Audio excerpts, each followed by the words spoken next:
Families, especially the South Omaha community, are still processing what happened yesterday at Glen Valley Foods. And many small business owners along 24th Street decided to close up shop for a day or two. Our Johan Marin checked in with the community this afternoon.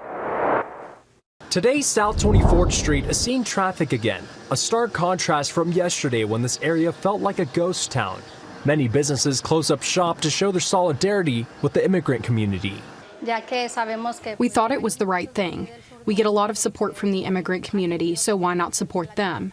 At Paleteria and Neveria Michoacana, they're scooping up ice cream once again this afternoon. While their doors are open, operator Hanai Ramos says they're still not getting customers as normal. I think the main reason is that there's still a lot of fear and sadness among the community here. They want to protect their families from something happening like yesterday. The national president of LULAC flew into Omaha today to talk to state and community leaders of ways to mitigate the fear and tension among the immigrant community. We want to make sure that they understand what rights they have. So we've put a book together, and it's called Know Your Rights, and it's in English and Spanish, so they know exactly what rights they have as individuals that are waiting here for their hearings and all that.